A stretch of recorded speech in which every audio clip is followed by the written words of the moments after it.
sobre humildade. Dentro do Espiritismo, nós temos dois principais vícios e duas principais virtudes, que são os opostos umas das outras. As duas principais virtudes, caridade e humildade.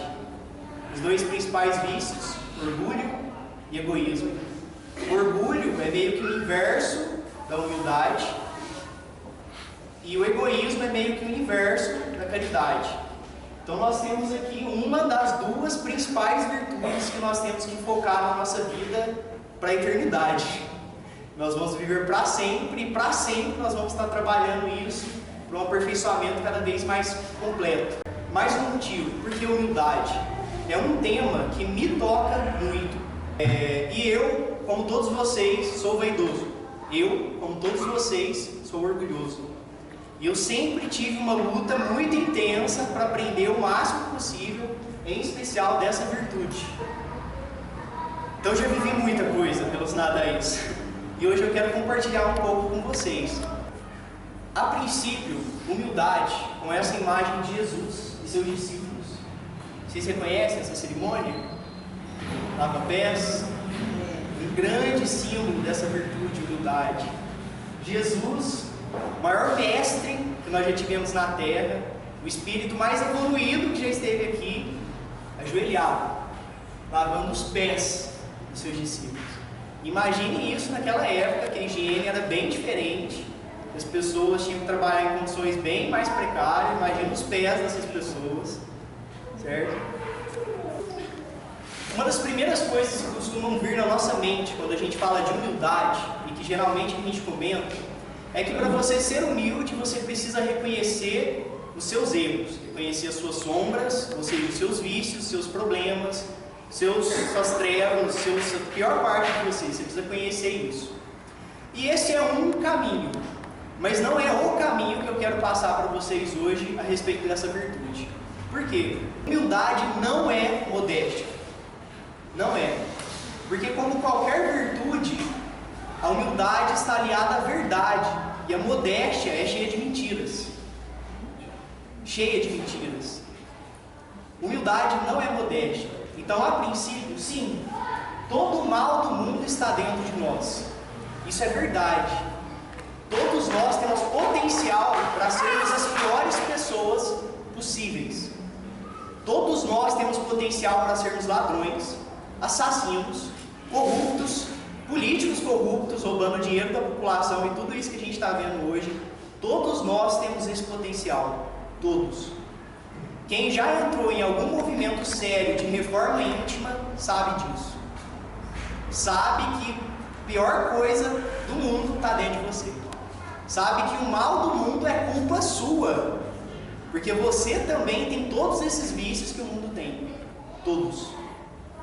Eu reconheço em mim a capacidade de um estuprador. Eu reconheço em mim a capacidade de matar crianças. Eu reconheço em mim as piores coisas. E eu convido vocês a pensarem sobre isso, porque vocês também têm todos esses potenciais. Mas não é esse o caminho que eu quero ir. Não é esse. Se a humildade é uma virtude, e é uma grande virtude, ela é uma característica de grandeza. Ela não é uma característica de pequenez. Você não se torna humilde se diminuindo, porque as pessoas mais humildes que nós conhecemos são também as mais elevadas. Como é que pode? Como é que pode as pessoas que mais têm potencial, que mais têm motivo para serem vaidosas, são as pessoas mais humildes? Porque a humildade a gente alcança quando a gente cresce, quando a gente consegue ser grande, aí a gente consegue ser humilde. E eu trouxe essa imagem do Papa atual, uma das pessoas que nos mostra que estamos entrando de fato numa nova era, Papa da Igreja Católica, Apostólica e Romana, um cara humilde.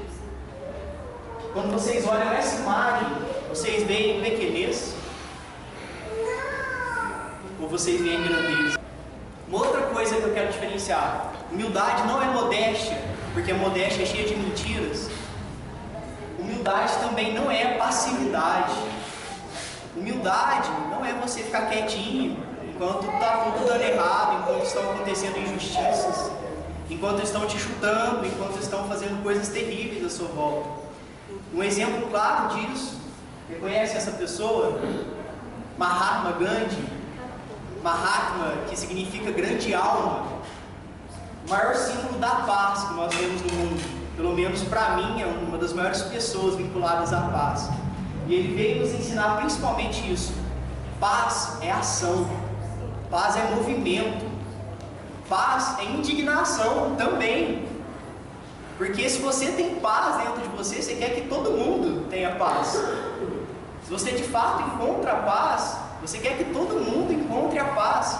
Então não é você ir para um monte e ficar lá de boas, quietinho, sem interferência de ninguém no mundo, meditando, só na sua paz ali, sem egoísmo. Pode ser útil por um tempo, pode te ajudar a encontrar-se com si mesmo por um tempo, mas você não pode ficar ali para sempre. Em algum momento você vai ter que sair de lá e voltar para o mundo e ensinar para as pessoas o que você aprendeu.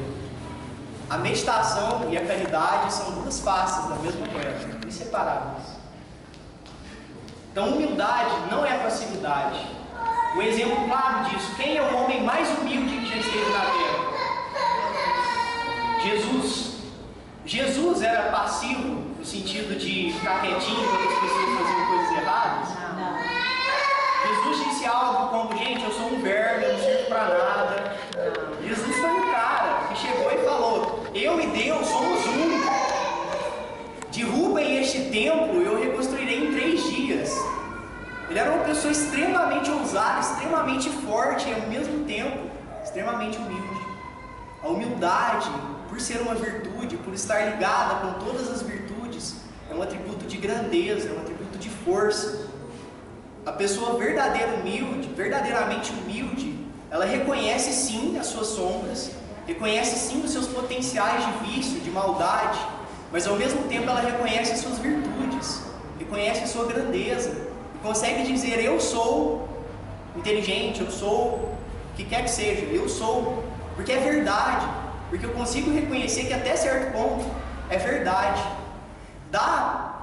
Uma das características da humildade é a gente conseguir pegar isso e problematizar. Então, vamos supor, eu sou inteligente, em que contexto? Eu sou inteligente considerando X coisas, considerando onde eu estudei, considerando o nível geral das pessoas, considerando a educação que eu tive, considerando a facilidade que eu tive em tais coisas. E qual a inteligência que eu tenho? Porque existem inúmeras. Existe inteligência linguística, inteligência lógico-matemática, inteligência interpessoal, inteligência intrapessoal, inteligência musical. Então eu posso ser inteligente em uma delas, mas talvez não em todas. E saber reconhecer todos esses poréns faz parte de ser humilde também. E agora eu quero contar um conto para vocês. Numa das minhas diversas crises que eu tive relacionadas à humildade, aos poucos me foi construindo essa ideia desse conto, dessa parábola, dessa metáfora, que é basicamente a seguinte: imaginem que alguns filhos se perderam do pai numa floresta, só que são muitos filhos, 7 bilhões de filhos, perdidos numa grande floresta chamada Terra, certo? E todas essas crianças estão perdidas na mesma condição. Todas elas têm a mesma idade e se afastaram do pai, da mãe, se afastaram dos seus responsáveis. Se uma delas encontra água e ela chama as outras crianças e fala, gente, eu encontrei água, isso faz dela mais evoluída? Calma, é perfeitamente normal que, sendo todos irmãos, um deles encontra água, ele vai chamar todos os outros para falar, gente, encontrei água, nós estamos tudo ferrado, nós estamos tudo no mesmo barco furado, pelo menos a água a gente tem agora. Um outro vai e encontra comida, e aí ele chama, gente, encontrei umas árvores frutíferas aqui, tem maçã, tem pera, tem o que quer que seja, e vamos dividir, certo? Isso não é uma questão de superioridade, eu encontrei uma coisa que a gente precisa, certo? Um outro foi lá e encontrou um lugar legal, um grande campo aberto que dá para construir. E o outro encontrou um lugar legal para pegar madeira, e eles vão partilhando isso porque estão todos no mesmo barco furado. Guardem mais ou menos essa ideia. Agora, um desses filhos, num momento andando ali pela floresta, e ele encontra algum objeto que pertencia ao seu pai ou à sua mãe. Ele encontra esse objeto e fica muito feliz, fica muito entusiasmado, e vai chegar para os outros irmãos e falar: gente, eu encontrei tal coisa do papai, tal coisa da mamãe. E é completamente natural que ele vá fazer isso, partilhar com os outros. E assim vai, guardem essa ideia. Qual que é a metáfora que eu quero passar com isso? Se chega uma pessoa que sabe mais coisas que as outras, que estudou matemática na universidade, que seja, e ela chega para as outras para ensinar matemática, isso não faz dela melhor do que ninguém. Isso faz dela apenas uma pessoa que encontrou algo que ajuda nessas condições que estamos. Matemática é extremamente útil para construir, extremamente útil para contar, para fazer trocas, extremamente útil para tudo. É uma dessas coisas que a gente encontra na floresta, um desses recursos que é bom para todos. E essa é a atitude natural. Então, se a gente pega um espírito muito evoluído, como colocar ele dentro dessa parábola, dessa metáfora? Ele é um desses irmãos que saiu andando e descobriu muita coisa legal, que descobriu onde tem cachoeira, onde tem rio, onde tem a água mais limpa e pura, que descobriu onde tem as melhores árvores frutíferas, onde tem o melhor campo de caça, que quer que seja, de plantação. E é isso. É só isso. Isso ajuda muito a quebrar qualquer noção nossa de vaidade, de orgulho, porque, lembrando, o maior vício, orgulho, particularmente eu divido o orgulho em duas faces: a arrogância e a vaidade. A vaidade é: eu sou melhor que vocês. E a arrogância é: vocês são nada. São duas faces da mesma coisa, mas elas se manifestam de formas diferentes. Percebe? Então, novamente, a questão da evolução. Ele é mais evoluído, eu sou mais evoluído. Apenas alguém que encontrou algo do nosso Pai Celestial. Apenas alguém que encontrou algo de ciência, de útil para todos.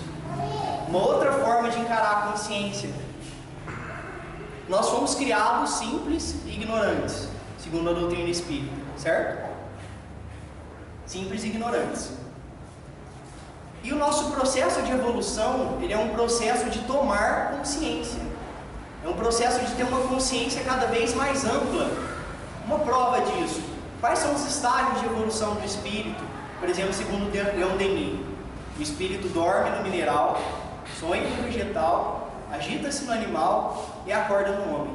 Na verdade, essa não é uma frase de Leon Denis. Uma época que eu fiquei pesquisando isso e tal, ele diz outras coisas, mas a ideia é mais ou menos essa. O espírito transita em todas as formas de vida, mesmo as formas de não vida. O banco que vocês estão sentados agora, um dia será um espírito como nós, porque cada átomo dele possui algo do princípio inteligente que forma que é o espírito, certo? Uma planta, os processos vitais dela são basicamente simples. Ela tem que crescer ali, ela não tem que se movimentar muito, ela tem que receber luz, ela tem que pegar o gás carbônico, produzir oxigênio, produzir glicose, que ela vai usar e tudo mais. São processos de uma consciência simples, mas é uma consciência. Um animal já tem uma consciência mais complexa. Um animal já tirou lá das profundezas do inconsciente dele. O que está no inconsciente? Eu estudo psicologia, por isso que eu trago muito essa visão da psicologia. O que é o inconsciente no seu sentido mais profundo? Nós fomos criados, embora simples e ignorantes, com a semente da perfeição. Nós somos filhos de Deus. Nós temos dentro de nós o potencial de crescer para sempre. E esse potencial está inconsciente. E aos poucos a gente vai aprendendo a usá-lo, aprendendo a trazer tudo isso que nós já temos enquanto princípio, enquanto sementinha, e aguar, colocar adubo, colocar no sol e fazer crescer. Então a consciência vai se expandindo. E hoje o que nós temos clareza de uma consciência mais ampla são os seres humanos, que têm uma capacidade de perceber as coisas maior, de questionar as coisas maior do que tem um animal. E assim segue infinitamente, para sempre, consciências cada vez mais amplas. Por que eu disse tudo isso? O que isso tem a ver com humildade? Quando a gente estiver pensando: nossa, eu sou mais evoluído que fulano, eu sou maior que ciclano, e qualquer coisa que remeta a esse orgulho, a essa vaidade, Uma outra forma de pensar é, se de fato eu estou em reforma íntima, eu estou fazendo uma porrada de coisas que muita gente ainda nem está pensando nisso. Está pensando simplesmente no salário do fim do mês, em viajar, em beber, em mil coisas assim, em ganhar dinheiro, etc. Uma forma diferente de organizar isso é, eu trabalho mais a minha consciência. Eu sou um pouco mais consciente das coisas que eu tenho que fazer, um pouco mais consciente do que eu estou fazendo aqui na Terra, de qual é a minha missão de vida. E é só isso. Uma outra forma de colocar que ajuda a desconstruir essas nossas vaidades.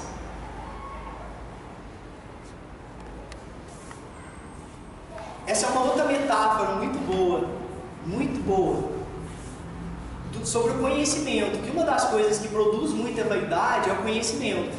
E para quem não tem tanta ideia de como é isso, vão numa universidade.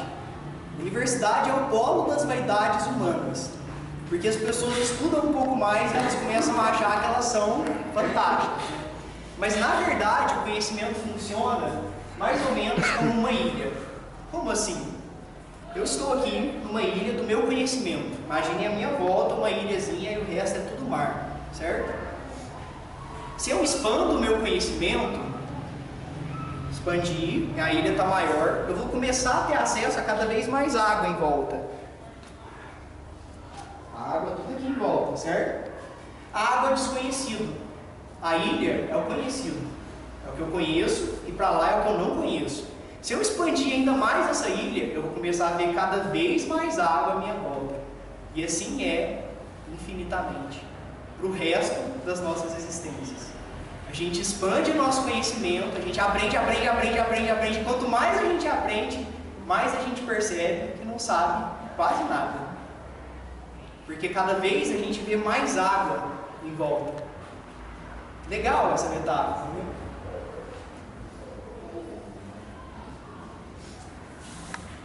E uma outra coisa muito interessante, no infinito nós sempre estaremos mais perto do começo do que do fim. Por quê? Porque nós temos uma ideia de que em algum momento nós começamos. Pode ser que não, pode ser que a gente exista eternamente, é complicado essas questões. Mas é mais fácil para a gente entender que em algum momento nós começamos, como uma semente divina, uma sementinha que não tinha nada ainda, e aí nós começamos a crescer. Começamos a crescer. Imagine comigo uma linha, então, que começou aqui, só que ela é infinita. Ela vai para lá para sempre, certo? E Deus, a gente sabe, é mais que o infinito. Onde termina o infinito, começa Deus. Deus é exatamente isso que está além. Então nós começamos aqui e estamos indo para lá. Eu posso ter andado o quanto for, posso ter andado muito, mas muito.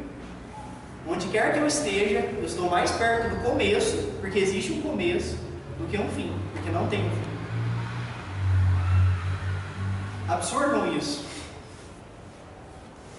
Não importa o quanto a gente cresça e evolua, a gente sempre vai estar mais perto do começo do que do fim. Ou seja, numa perspectiva cósmica, não existem adultos. Se nós nascemos agora há pouco e nós vamos crescer para sempre, nós somos crianças para sempre. Que doideira, né?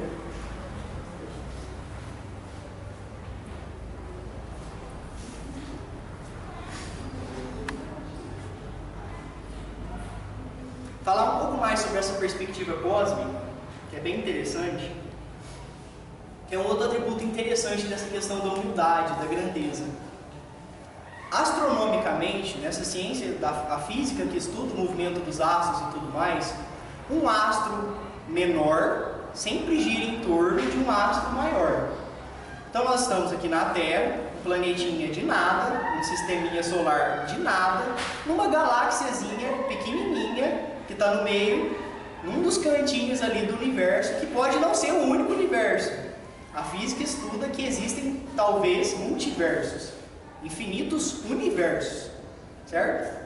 Nós estamos aqui na Terra e a Lua está girando ao redor de nós, neste exato momento, certo? A Lua, um corpo celeste menor, está girando em torno de um corpo celeste um pouquinho maior. Mas a Terra está girando em torno do Sol. que é bem maior que a Terra. Mas o Sol não está parado, quietinho no lugar dele. O Sol também está girando em torno de um astro maior, que eu não sei o nome dele, certo? Este astro maior que o Sol está orbitando, ele está girando em torno de um astro maior ainda. E assim vai infinitamente. Jesus é o Cristo, ele é o governador do nosso planeta. Ou seja, o Cristo tem um Cristo acima dele, que é o governador do sistema solar. E esse governador do sistema solar tem um governador acima dele, que é o Cristo da galáxia, da Via Láctea. E aí, este Cristo tem um governador acima dele, e assim nós vamos de novo para sempre. Se sentindo pequenos? Pois não deveriam, porque é isso que nos faz grandes também. E aí, uma outra questão interessante sobre humildade, a gente vai entrando nas questões da humildade e, por exemplo, igual nesses exemplos de qual é a nossa posição no universo, nos multiversos, né? E a gente pode se sentir meio nada. Mas também não é esse sentimento que a gente deve ter. Porque, como eu disse antes, a humildade é uma virtude de grandeza. A gente alcança a humildade quando a gente é grande, quando a gente cresce, certo? Nós precisamos ter autoestima. Nós precisamos amar a nós mesmos. Porque amando a nós mesmos, nós vamos saber amar o próximo melhor. Ame ao próximo como a ti mesmo. Se você não se ama, você não sabe como amar o outro. É o primeiro passo, aprender a se amar. O primeiro passo que também dura para sempre. Então nós precisamos de autoestima. E às vezes nesse processo de construir autoestima, nós temos que afirmar certos valores que nós temos. Eu sou uma pessoa, igual o exemplo que eu estava usando antes, eu sou uma pessoa inteligente, eu sou um cara trabalhador, eu tenho uma boa família, eu não sei o quê, e a gente afirma coisas para que a gente se sinta de alguma forma importante, de alguma forma fazendo parte desse todo. E que se eu deixasse de existir, eu faria falta. A gente precisa desse sentimento, porque ele é real. Todos nós temos um papel único na existência. Se um de nós deixa de existir, a existência já não é mais a mesma. Já ouviram falar em efeito borboleta? Efeito borboleta é uma ideia de que uma borboleta batendo a asa num dos lados do mundo causa um tornado do outro lado do mundo. É meio simbólico, mas o que quer dizer? Qualquer coisinha, por menor que seja, gera alterações enormes no todo. Se a gente joga uma pedrinha na água, ela vai fazer um círculo, outro círculo, e assim vai. Nós somos dessa forma. Enfim, nós precisamos desse sentimento, de que nós valemos alguma coisa. Certo? Como saber quando a gente extrapolou isso? Uma boa forma de saber se nós estamos extrapolando a nossa autoestima, se nós estamos sendo vaidosos, é pensar como seria a fome, como se pensaria com relação à fome. Eu tenho fome, eu vou e comi a quantidade que eu preciso, minha fome passou, mas estava tão gostoso, eu vou comer um pouco mais, eu vou engordar, isso já está virando gula, já está virando vício, certo? Um exemplo simples que nós passamos todo dia. A autoestima funciona mais ou menos da mesma forma. Você busca os seus valores e aí você pode se satisfazer com isso. Ok, agora eu sei mais ou menos quem eu sou, qual o valor que eu tenho, certo? Começou a extrapolar isso, é gula. Virou vaidade. Um parâmetro, ajuda. E de novo a Terra, só que dessa vez numa outra perspectiva. A Terra é um grande exemplo de humildade. Por quê? Tudo o que nós temos, tudo veio da Terra. E nós somos péssimos com ela. Nós destruímos a Terra de todas as formas possíveis. Poluímos o rio, jogamos papel na rua, ficamos mais tempo de vir no banho, gastamos uma porrada de água para produzir muitas coisas. nós acabamos com a terra. E ainda assim, ela é a provedora. Ainda assim, a comida que você come todos os dias, do café da manhã até a ceia, se você comer algo antes de dormir, foi a terra que a gente deu. Isso mostra um pouco, e é um bom exemplo da humildade nos seus aspectos maiores. A Terra, o planeta Terra, é um bom exemplo de humildade. Nós pisamos nela, nós cuspimos nela, nós a destruímos, e ainda assim ela provê com tudo que a gente precisa. E agora seguindo para umas outras ideias. Além de tudo isso, qual que é a nossa fonte criadora primeiro? Deus. De Deus provém tudo. Tudo. De Deus provém toda a luz, toda a verdade, todo o bem, todo o amor, todo o conhecimento, toda a sabedoria. Se tudo provém de Deus, não importa o quão virtuoso eu seja, o quão bom eu seja, isso vem de Deus, não é meu.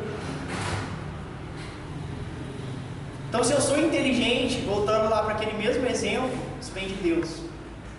E eu canalizo essa luz divina através dessa virtude que a gente chama de inteligência.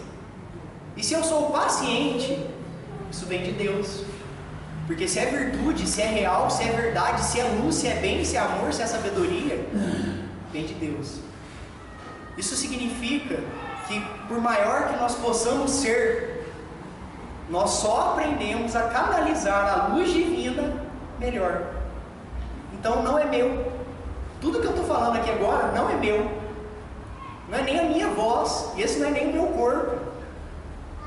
Isso tudo é de Deus, nos permitindo usar. E é interessante porque às vezes a gente entra em trabalhos de caridade, vamos dizer, de doação de roupa, vou arrecadar roupa, tempos de frio, agasalho, vou entregar isso para as pessoas. Você não é o doador. Mesmo que você pegue as suas roupas e doe, você não é o doador. Você só está repassando. E com qualquer coisa na nossa vida é assim. Nós só somos testemunhas desse movimento eterno de energia que vem de Deus. Pensem nisso quando se acharem doando alguma coisa. Nós não doamos nada, nós repassamos. Eu não estou doando minha atenção para vocês, estou repassando. E tudo que eu estou falando aqui eu aprendi porque me veio de outras pessoas, de outras coisas, e eu só estou repassando. E assim somos todos nós, repassando, sempre repassando. E é legal que isso nos ajuda a pensar também em como lidar com o dinheiro. O dinheiro é energia material, que provém de Deus, enquanto energia. Porque o dinheiro é um atributo simbólico que representa trabalho, tempo. Se você tem dinheiro no fim do mês é porque você trabalhou para conseguir ele. Então ele representa o seu trabalho. E o seu trabalho veio da força do seu corpo, veio da força da sua mente, que foram alimentados pela comida que você comeu, que veio da terra, que veio do poeira estelar, que veio, que assim retorna infinitamente até Deus. De novo. Nessa perspectiva, se tudo vem de Deus, nós somos como cristais. Imaginem Deus como um sol, como uma luz. Luz e calor que se expande para todos os lados. Nós somos como cristais, no sentido de que a gente pega essa luz e reorganiza ela. A gente faz ela passar através de nós e se tornar algo um pouco diferente. Nós somos também como flautas. Flauta, toque. Estão ouvindo alguma coisa? Vamos lá, flauta, não seja tímida.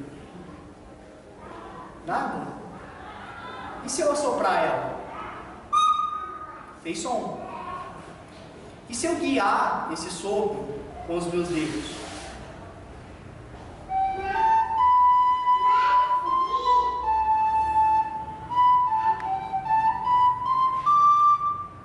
Música. Flauta, toque. Sozinha ela não faz isso. Ela precisou do meu sopro. E nós somos exatamente assim.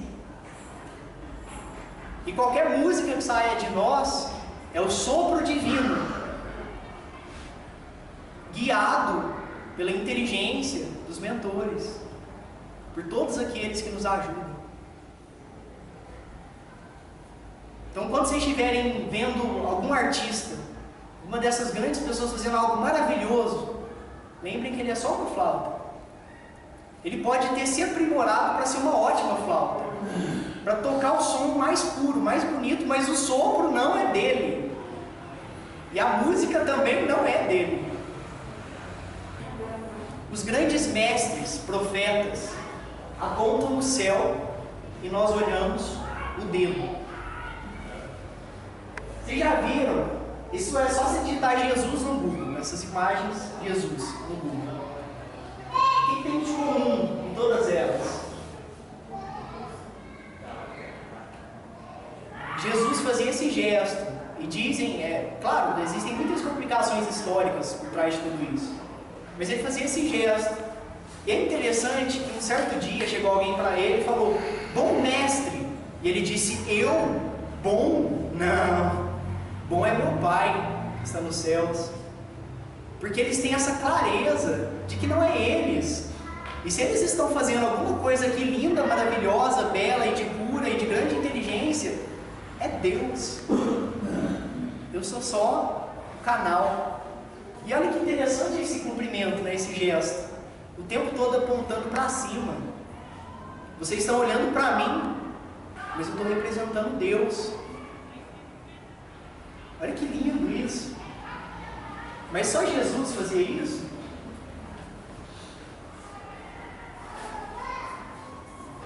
Esse aqui é João Batista, que veio antes de Jesus para falar que ele viria, que batizou ele no Rio Jordão, né? Aqui embaixo, Moisés, Chico, Madre Teresa de Calcutá, uma representação de Buda, né? E aqui Dalai Lama. Muito comum nós vermos esse gesto, apontando para cima, olhando para cima. Eu, como representante religioso, sou um canal, só isso. E olha que interessante, eu peguei aqui a Madre Teresa e o Chico, né? E vocês já pararam para pensar, essa posição das mãos de rezar, faz todos os dedos apontarem para cima. Deus. Para cima simbolicamente, né? Porque Deus está em todo lugar. Mas já dá uma ideia, ajuda a pensar, Deus. Se nós somos só um canal, se nós somos só uma flauta, se nós somos só um cristal, o que nós somos? O que é a individualidade? Como que eu sei que eu sou Taí, que vocês são cada um com o seu nome? O que nós sabemos disso? O que me faz único? Porque se tudo é Deus, então o que nós somos? Quero que todos vocês fechem os olhos um minuto. Todos de olhos fechados, por favor. Que som é esse? O que fez esse som? Uma flauta. Continue com os olhos fechados.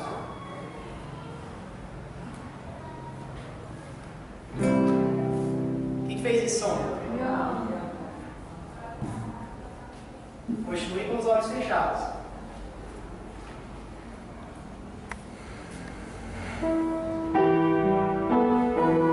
O que fez esse som?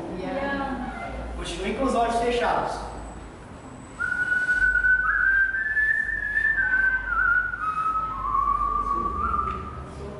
Assovio. Como que vocês sabem disso? Cada um tem um timbre diferente. O termo musical para isso é timbre. É a qualidade única do som. É algo que apenas o som daquela coisa, daquele instrumento tem.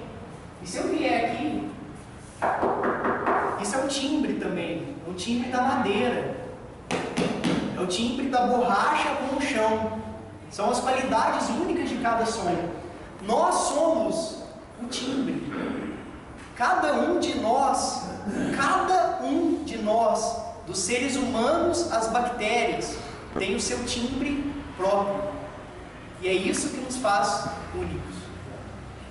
Nós temos a nossa maneira única, ninguém faz igual, de canalizar Deus.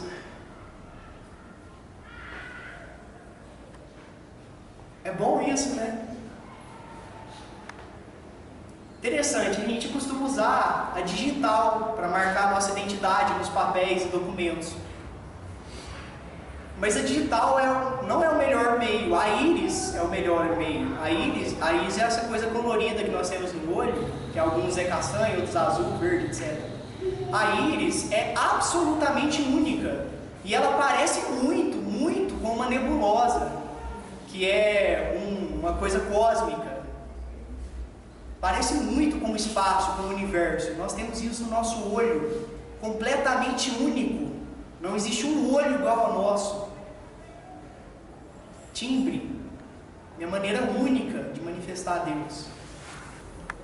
Por fim, no livro Boa Nova, de Humberto de Campos, ele vai contar a história de Jesus numa perspectiva dos Espíritos, né? Então é um pouco mais completa, poderíamos dizer. Ele traz mais detalhes do que traz a Bíblia.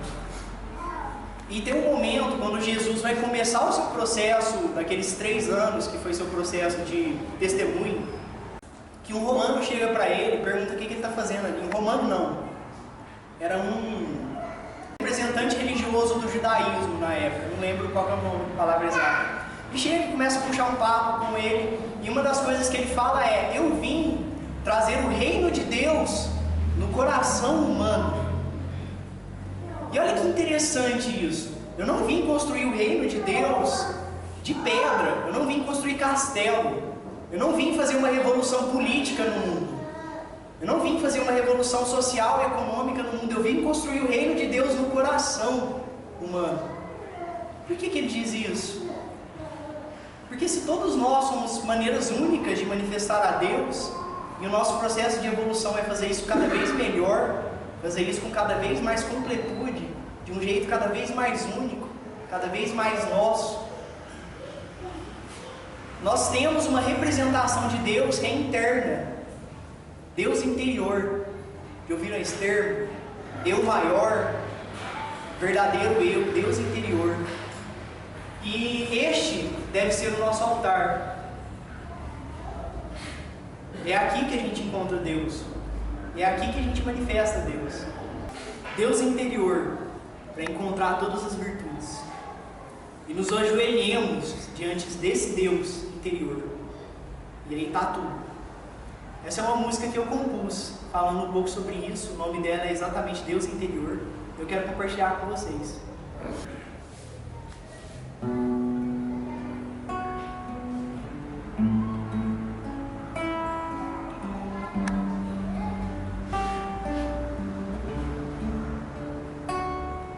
Esteve chorando, sentiu-se sozinho, perdendo a fé e a razão.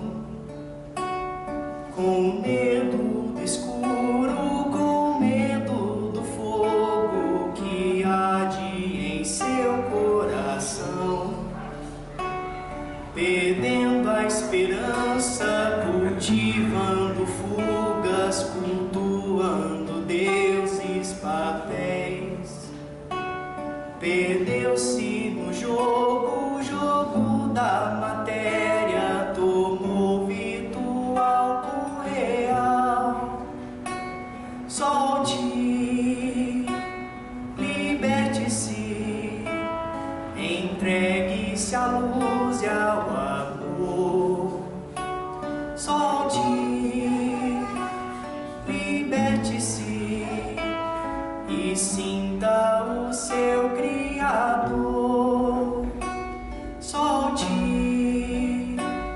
liberte-se, entregue-se à luz e ao amor.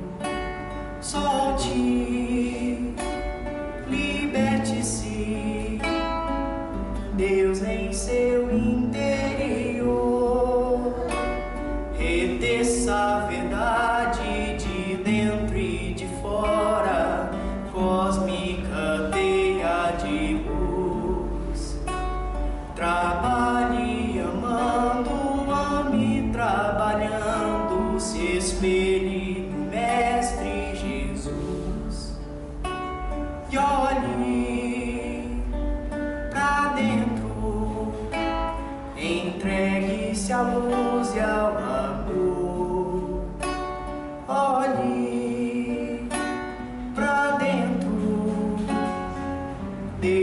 em seu interior, reter essa verdade de dentro e de fora, cósmica teia de luz. Trabalhe amando a mim, trabalhando, se espelhe no Mestre Jesus. E olhe pra dentro, entregue-se à luz e ao amor. Olhe pra dentro, Deus em seu interior. Se vocês quiserem conhecer mais de quem nós somos, o que nós estudamos, através principalmente da Joana de Ângeles, procurem NEPT Joana de Ângeles, ok? Site www.neptjoana.com.br, certo?